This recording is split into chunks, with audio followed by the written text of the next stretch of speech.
It always seems impossible until it's done. If we had to choose just one quote to define the history of basketball, this one from Nelson Mandela would certainly be one of the most accurate. Throughout the history of the NBA, there have been pioneers who have elevated their legacy to the league's greatest exponent by being able to think outside the box. Players whose style of play has made the seemingly possible an everyday occurrence. People always divide the history of the league into decades, a tradition that's been maintained over time and that allows us to differentiate the eras from an aesthetic point of view. We can all imagine without much effort what the 80s, the 90s, or the 2000s look like. And rooted in those eras, there are players who have defined the evolution of basketball worldwide. Players we have already mentioned in many videos and who include the absolute elite of the league, such as Michael Jordan, Magic Johnson, Allen Iverson, Dirk Nowitzki, or Stephen Curry, among others. But not all positions evolve equally. When George Mikan landed in the NBA in 1949, he established a playstyle that served as a mold for all centers in the history of the league. The traditionally most physically dominant position on the court, and one that required far more size than technical skills. The big men were those efficient players that coaches always tried to feed as many balls as possible, and that in many occasions determined which team was going to get the victory. Or at least, that's how it was at the beginning of time. Mikan in particular was so superior to his opponents that he caused the invention of the shot clock rule. The opposing team's players would hold possession for minutes just to keep it out of the hands of the legendary Lakers center, causing unbelievable situations.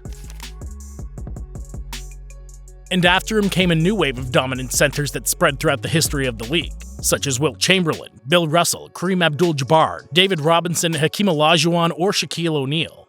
Some with more finesse power, others with more raw athletic power. But all of them based their game on one aspect, dominating the game with their size and just getting buckets.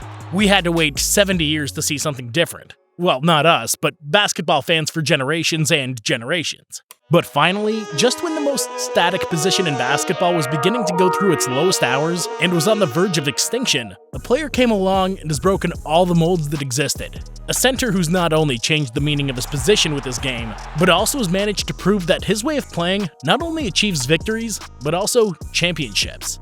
Almost 5,000 players have debuted in the NBA throughout the history of the league, which, using basic statistics, means that there have been about 1,000 centers who have played a game in the NBA. And well, none of them have ever had a style of play similar to Nikola Jokic. Man again. Jokic with the block shot, his second tonight. Oh! The Serbian's been demonstrating his generational talent for seasons, now at a point center position that, 20 years ago, would have seemed like a joke. Because no analyst, no pundit would ever have bet on the fact that a center is able to rank in the top 10 of the league's assist leaders for the 6th consecutive season. The last decade's given us some of the best passing big men in league history.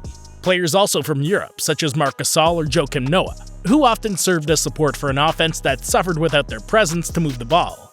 Trained in Europe and with a more collective vision of the game than their talented teammates who came from the American training system.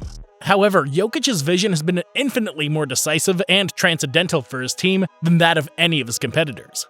Jokic not only has spectacular passing and space-generating ability, his dominance goes far beyond that. His ball handling, without being too flashy, is completely elite. And he's one of the most confident players with the ball in his possession. He uses this attribute to find the most advantageous positions on the court from which he distributes the ball. He's not the fastest player, nor the most agile, but he is the most intelligent player in the game today. And that means that without a good first step, he's able to dominate without precedent in ISO situations. Because we must not be fooled. If Jokic didn't have the quality and vision to distribute the ball the way he does, he'd still be without a doubt one of the 2 best centers in the NBA. A fact that's hard to swallow, since we're probably talking about his best trait. Because what other player in the league would still be one of the best 2 at his position if they took away his greatest strength when it comes to playing basketball? Yeah, in addition to being one of the best passers we've ever seen, the Serbian's a superb scorer, averaging no less than 24 points a game over the last 4 seasons with a spectacular 56% shooting from the field. It's only that his other skills often overshadow his ability to do what he's supposed to do in his role, an average that rises to 30.1 points per game if we talk about the playoffs, showing an incredible consistency to perform under the greatest of pressures. But even though other historical top players have become slightly more productive when it comes to scoring, there's only been one player who's done it in the same way as Jokic, because there haven't been many triple threat scorers who played near the rim. It's pure logic, isn't it?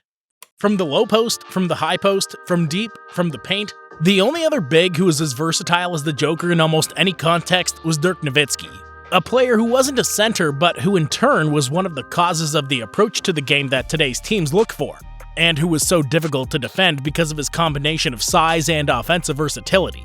But even so, the Serbian's been far more efficient than the German because he's always taken more shots from the restricted area, in part because of his much greater weight and strength, and less from the inefficient mid-range. It is true that there are a couple of other players comparable to Jokic who have managed to score in high volume with similar versatility, such as Joel Embiid or Anthony Davis, but their overall offensive game has always been a step below because of all the offensive aspects that are not included in scoring, and that Nikola has completely mastered. His bag, as they say these days, is so great that it cannot be emulated. But most likely, it will be someday. The success that both Nikola Jokic and the Denver Nuggets have achieved over the past few seasons is not gone unnoticed. Influence that's multiplied with the championship achieved just a few months ago, which has represented a historic season for the player and for the franchise. As in any country, as in any industry, when something works, you gotta copy it. And just as Stephen Curry's dominant play has influenced the development of other stars such as Trae Young, who should be elite in the league in the future, Jokic is doing the exact same thing.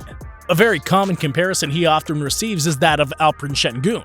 The Turk was drafted at just 18 years old by the Oklahoma City Thunder with the 16th overall pick in the 2021 draft, only to be traded to the Houston Rockets. And since his arrival in Texas, the youngster has undoubtedly been one of the team's best players. Yes, it has. Played well. An efficient center with the ability to score from long distance, and with an excellent vision of the game. Şengün's averaged 6.7 assists per game through the first 3 appearances of the season, which puts him third among all centers, behind only the Serbian and Joel Embiid.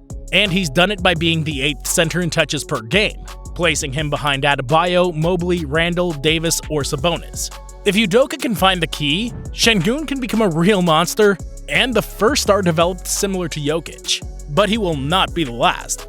The prototypes of centers that are coming to the NBA have more and more special traits. Just look at players like Chet Holmgren or Victor Wembanyama himself. Ridiculously high-ceiling players who, despite their size and wingspan, are able to handle the ball like a perimeter player, and whose height allows them to have an excellent vision of the game. Because what's the point of the team's floor general having the lowest point of view of the whole team? It's simply what we've always seen. It seems normal to us. Guards have a lower center of gravity, are quicker, and have more dribbling ability. But it's impossible for them to see the court the way a big man sees it. The arrival of the so-called unicorns is completely changing the spectrum of an NBA whose trend is becoming more and more video game-like. Players growing up with references to legends who have been able to achieve increasingly surreal skills, but the key is that they've seen them do it, and that's why they know that it really is possible to achieve.